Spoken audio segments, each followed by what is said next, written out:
Hello, back again here with the 30 Days to Photoshop Mastery with day 13.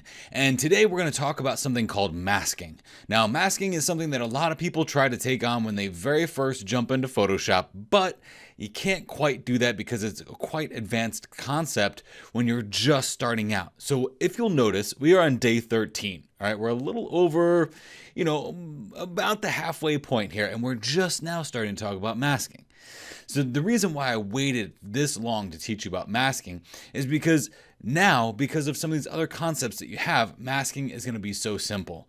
It's a build-up process. We have to learn our opacity and fill. Then we have to learn our blend modes. Then we have to learn blend if. And now we're going to add in masking.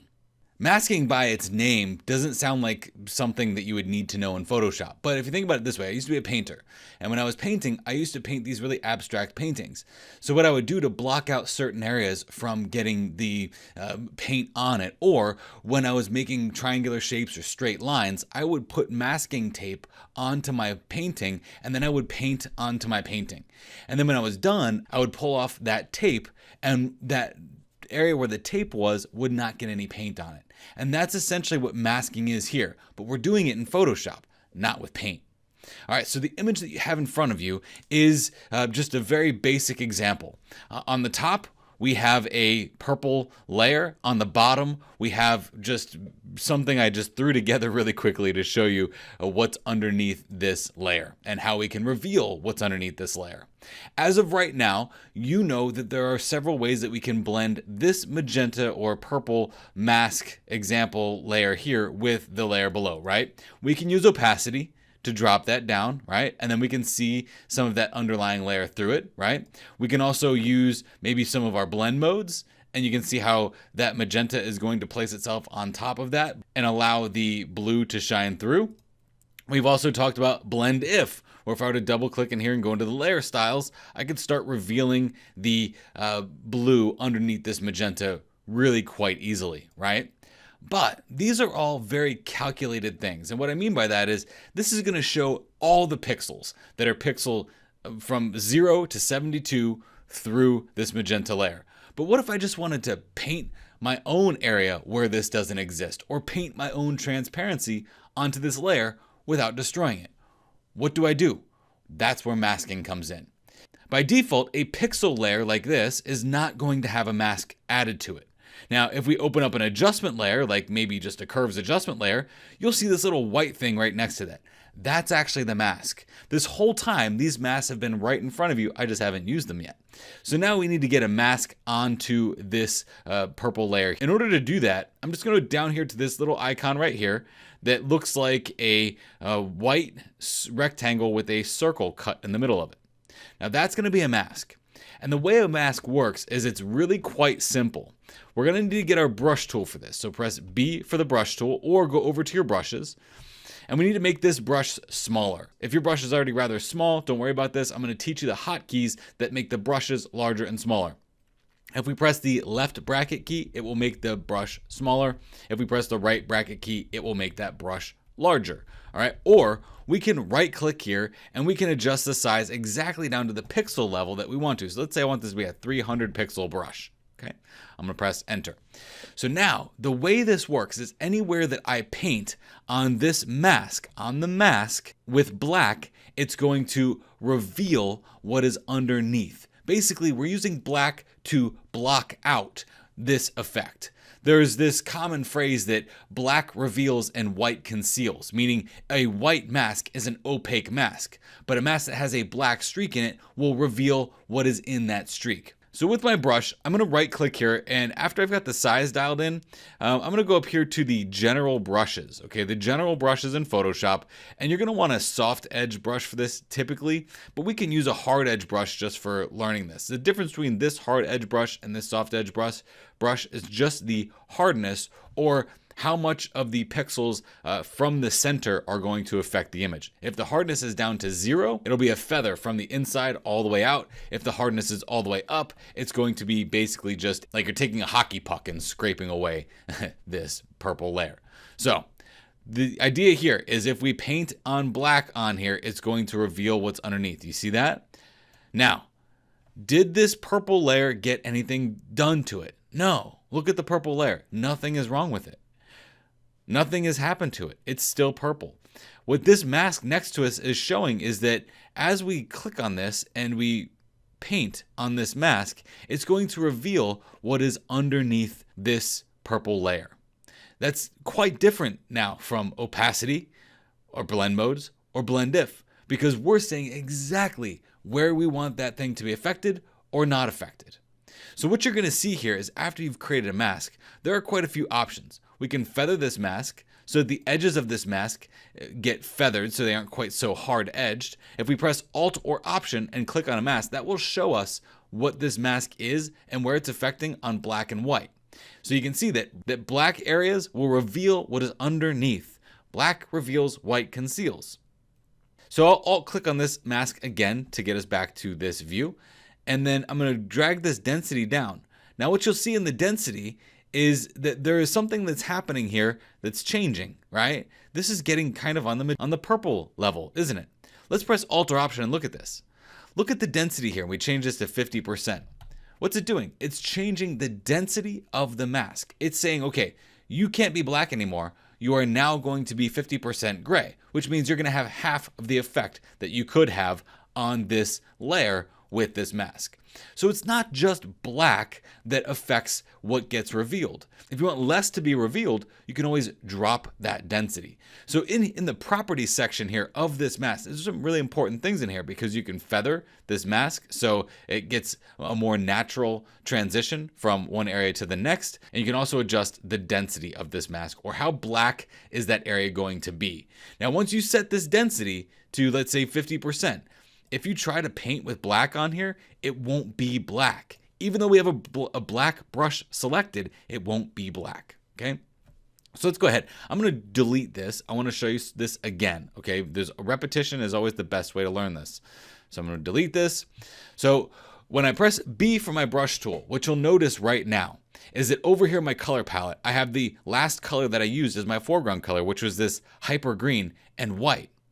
If I change this to a mask, Photoshop is pretty smart. It's automatically going to say, wait a second, I think you're using a mask, so I'm going to change this to black and white.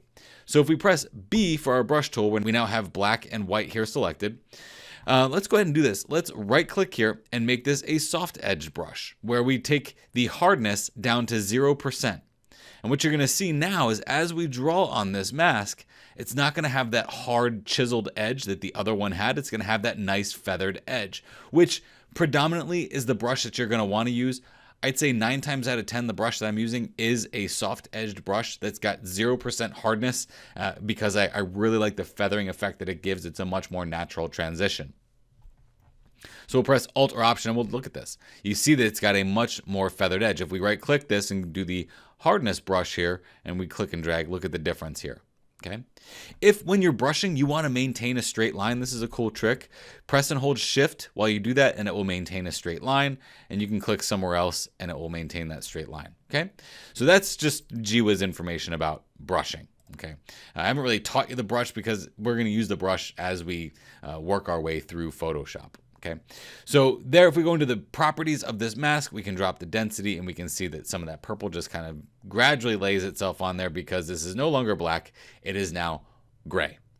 And then we'll bring that density up. And even if you were to feather this, you know, it's going to feather even that brush that had a feathered edge to it as well. So as I said in the last lesson, I said that like the layer is like a cell phone, right? You have all these different applications that are on your cell phone that make your cell phone do certain things. Well, now we've just added an application. We just downloaded and installed masking onto our phone or layer of Photoshop. It's just one more tool to add to your library of tools that you have in Photoshop. And masking is quite honestly one of the most powerful things in Photoshop when used in conjunction with opacity, blend modes, and blend if. And I'm going to show you that right now. So let's do some practical application here. The main concept here, and what I want you to do is I want you to experiment with this. Just brush on this thing with black just so you can see what happens here. The main concept that I want you to gather from masking is that black conceals and white reveals. Okay, I'm going to close this down and I'm going to open the other two images that I have for you in this zip file. Okay, Here is a beautiful image from Pexels. This is from Ali Pisani on Pexels.com. If you're ever trying to experiment with different types of photos and you don't necessarily have those photos, what I would suggest is going to Pexels.com, Pexels.com. There you can download high resolution images that you can work with in Photoshop. So for myself, I'm not necessarily a portrait photographer, I'm more of a landscape photographer. So when I want to show you something that's related to portraits, I'll often go to Adobe Stock or Pexels.com in order to find a stock image for me to practice on. That way I don't have to go and find a model and go photograph that model, post-process that image, and then do my practicing. I can just practice on images that I find online. Okay, so let's make this look like she's got these bokeh blurs and balls all around her that you see in portrait, in these really nice high-end portrait, fashion portrait more than likely. So we'll double click this. This is our bokeh blur, and this is our portrait. Now, if these opened in separate windows, take the portrait and bring it up here.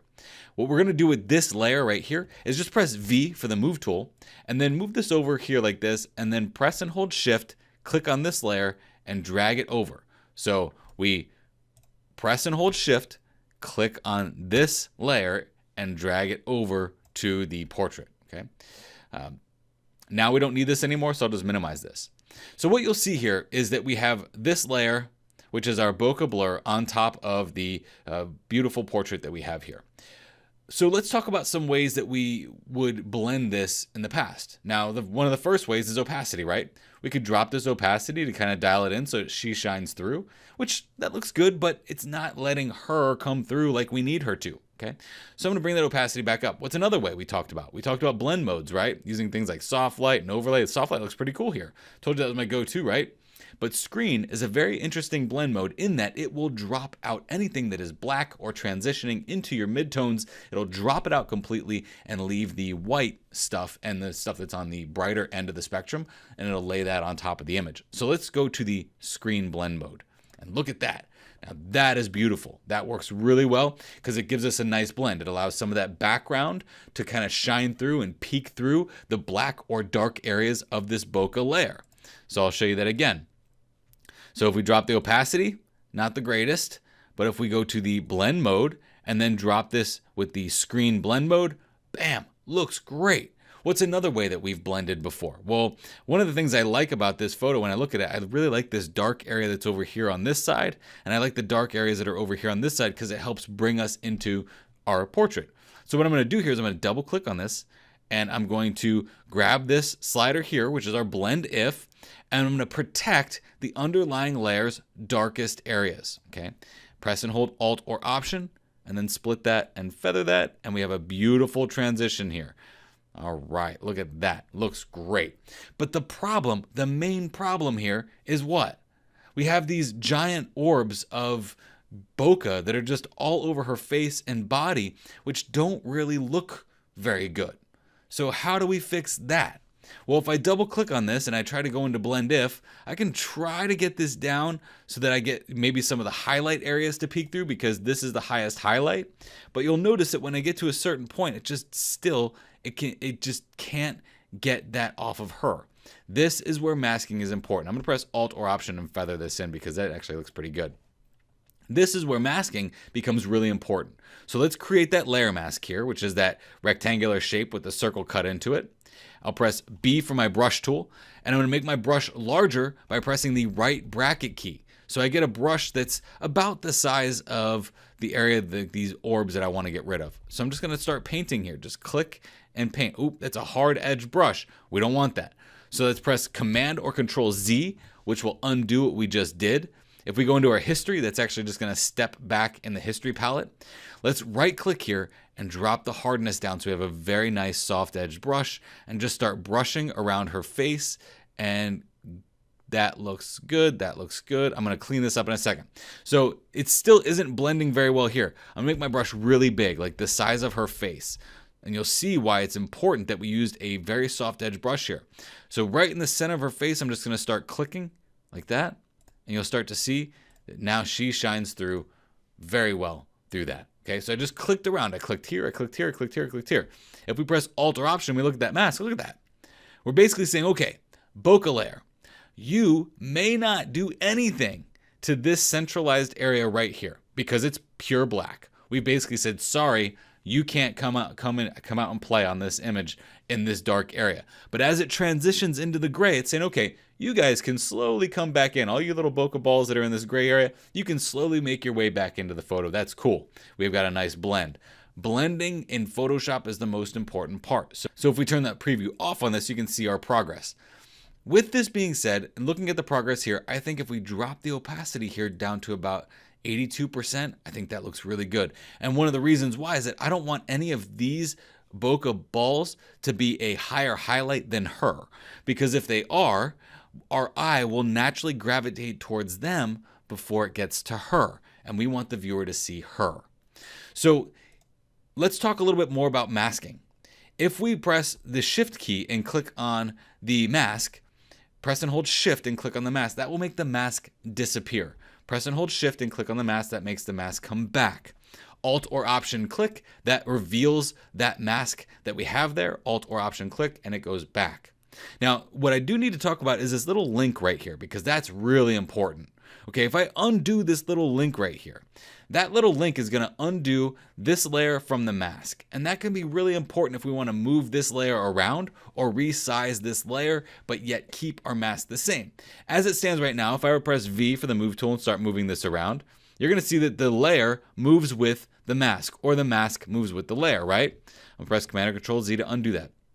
I'm going to undo this little link right here, click on this layer, and now as I move this layer, look what happens. The mask stays in place, the mask has not moved, and we can move this layer back and forth, okay? You see that? So this is a way that we can say, okay, mask, I want you to affect this layer, but I want you to stay put. Don't go anywhere, all right? You need to stay right where you are, so I can move this layer back here behind this subject, okay? And we're good to go there.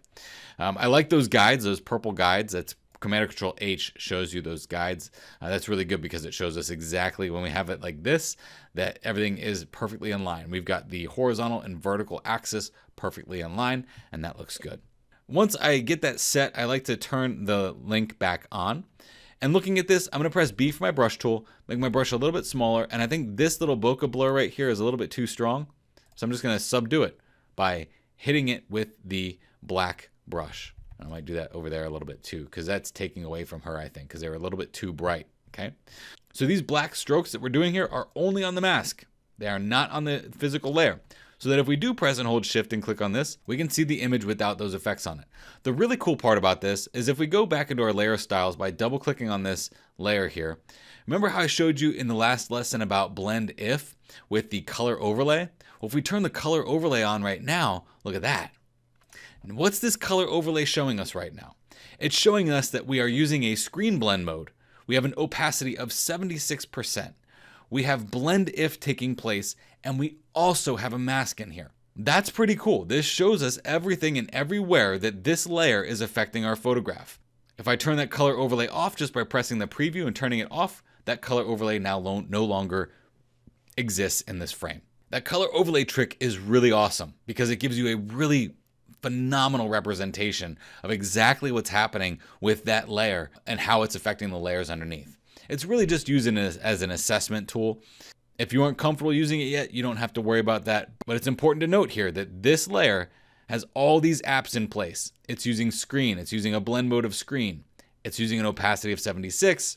It's got a mask on it, and it's got blend if. One layer is doing all of this. Isn't that crazy?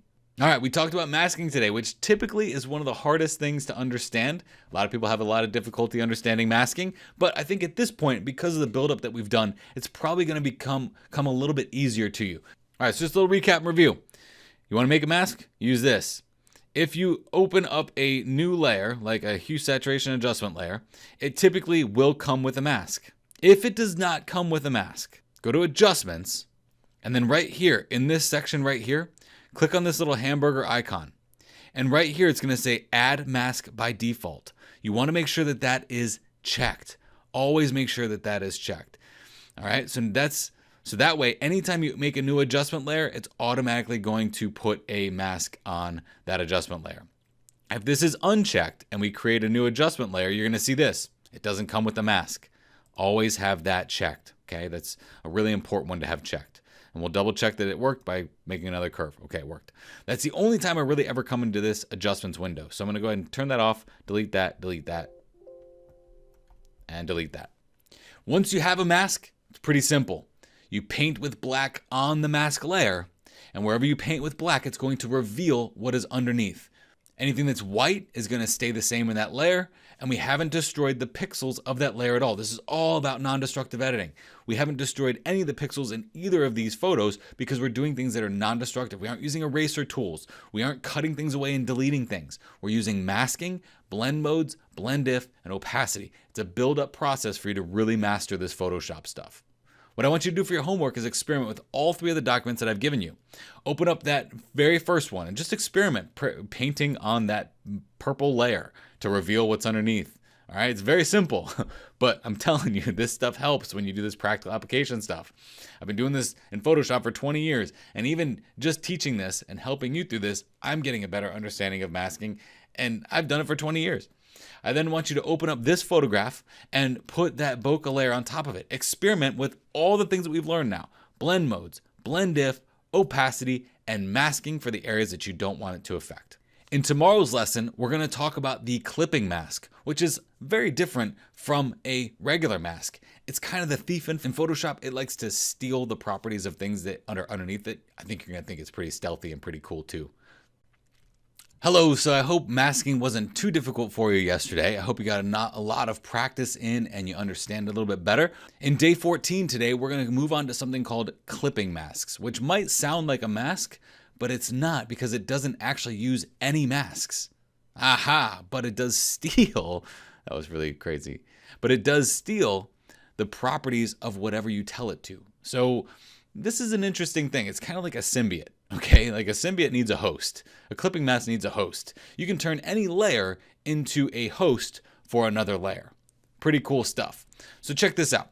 So here is our example mask that we had from before, okay? We've got this purple layer on top of this layer. What I want you to do is press B for your brush tool, make a mask, and then just brush whatever you want to brush on here. Anything you want to brush, okay?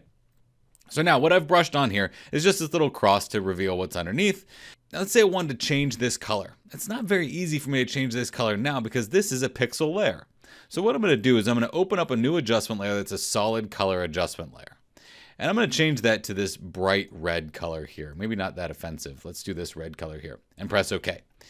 So now I have a couple options in order to get this mask onto this layer. So I could try to paint this exactly the way I see it here, but it's not going to work out that well. So I could also do this. I could press Alt or Option, and I could click on this mask and bring this mask up, and that will borrow the properties of this mask to this mask. And that's an option too. That's a way that you can steal or borrow a mask from any other layer. But I want to do something different here. I'm going to do something called a clipping mask. And a clipping mask is very simple. It's extremely simple. It basically says, okay, I wanted this red layer to take on the properties of this layer below. What's the easiest way for me to do that? Well, if I press Alt or Option and I click in between these two layers, I'm pressing and holding Alt or Option, and you can see that there becomes like a little square with an arrow that points down. What that says is that, hey, this layer is now going to fit inside everything of the layer that's happening below it. Pretty cool. So basically what that means is that this red color fill layer is now borrowing or stealing any of the properties of the layer below it, and only the layer below it. So it won't be any other layer than that. It'll just be this layer. It's borrowing and stealing what's directly below it. So then I can double click this and I can say, you know, red wasn't exactly the color I was looking for. Let's pick this exact color blue by just taking our color picker over here to there. Okay. So now we've changed that color to blue. It's borrowing these properties and it hasn't changed anything. Nor is there a mask here. The tricky thing with this though is that if this mask example layer ever gets deleted, I just press delete on there to get rid of it. Look what happens. It now has none of the properties of the layer that was there before. Press Command or Control Z to get it back. Okay. So you might think to yourself, well, that's kind of silly. Why would in what practical application would I use that color fill with that clipping mask? Well, for demonstration purposes, that's where you're going to use it. But in practical application, let's look at this image. And if you don't have it set to this way from the day before, don't worry, I already have it all set up for you. If you just unzip this file, you can follow along here. It's already set up and ready to go. One of the things that really irritated me about this photograph when I looked at it was I didn't really like these red balls over here, and I didn't like that all the bokeh was a different color. So check this out. If I make an HSL or a hue saturation adjustment layer, if I press Alt or Option and I clip that mask into this layer below, it's going to steal all the properties of the layer below, and then this HSL will only be able to modify this layer and this layer only. And it's going to do it with all of the things that this layer has in mind. The screen blend mode, the opacity at 76, the blend if, and the masks. So watch this. If I make the saturation really bright, look at that. It's only making the saturation brighter in this colored layer, not the layer below, okay? But what I want to do here is I want to drop the saturation a little bit so that we pretty much just have almost no color in there. And then I can change the hue of that bokeh to something that matches the background a little bit better. And by changing this hue, I'm actually rotating that color around the color wheel. If we look at the color wheel, I have a color wheel here that I can show you here, and what's happening with this hue rotation is if I put a hue saturation adjustment layer on here and I move this hue around, I just want you to pay attention to the color red. Just look at red, and as I move this over, you see how that red color up there now changes over to a purple, and now it's changing over to blue, and now it's changing to cyan? We've just rotated that color around the color wheel. So what I'm doing here is I'm saying, okay, hue saturation adjustment layer, I want you to rotate the hue of all of the bokeh underneath to something that's a little bit more attractive for this photo. Something more monochromatic, something more blue, or even, that kind of bluish green, that phthalo green that they've got going on in the background there. If I turn the preview of this off, look, we have those colors back. You see how these colors start to distract your attention from her? I turn that on and it's like, boom, it all goes right to her, and everything else is just a glowing orb around her. So a clipping mask can be really powerful because it borrows and steals everything from below. So then the question is, Blake, okay, that's cool that you can do that with the clipping mask, but what if this layer then gets deleted? What happens now? Well, now she gets changed into something that looks like from Avatar or something like that. So we're going to press Command or Control Z to get that back. But what if you wanted to borrow or steal all of the properties from this layer without using a clipping mask? What would you have to do? I'm going to show you. What you'd have to do is press Alt or Option and click on this mask and bring this up and steal it, okay? Then you have to click on this layer 1 here, right click and say Copy Layer Styles, and then you have to go to this HSL adjustment layer here and right click and say Paste Layer Styles. And that will borrow and steal all of the layer styles from this layer below, okay? Now, not really gonna look like it's doing much of anything here because we need that bokeh under there to do that. So the best way to do this, to steal and borrow all those properties there, I'm gonna delete that mask. I'm going to click this and drag this down here to delete this mask. If you get this delete layer mask, yes, delete it. We want you to go ahead and delete that. And then we're going to right click here and say clear layer styles.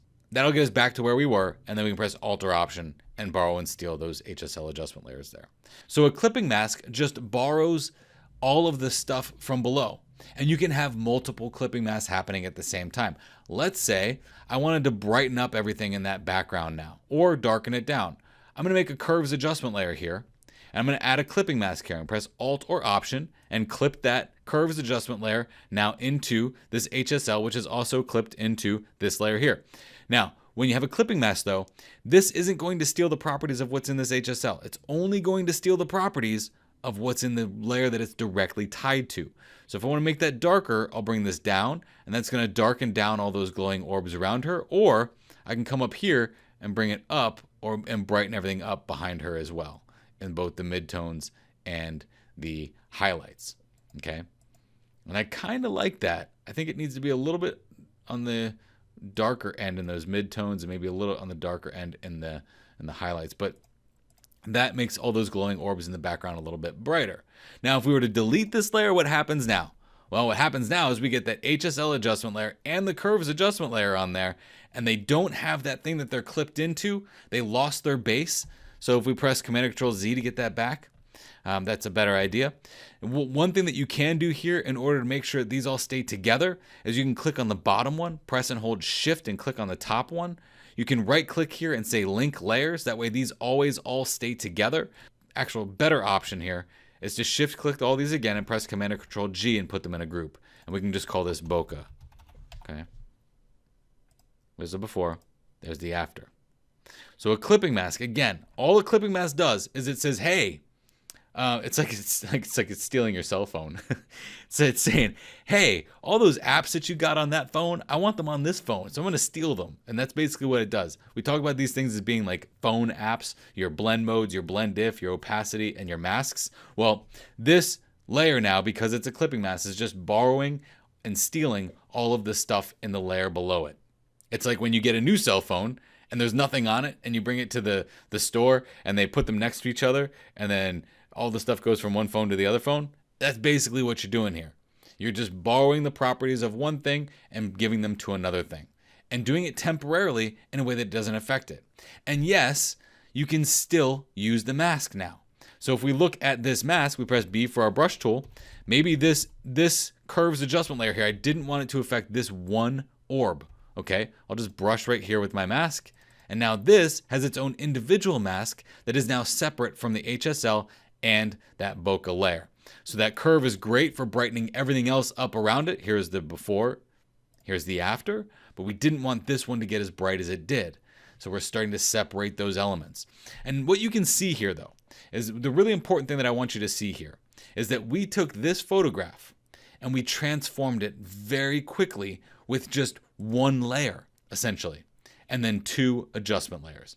3 little quick adjustments, and this is our result.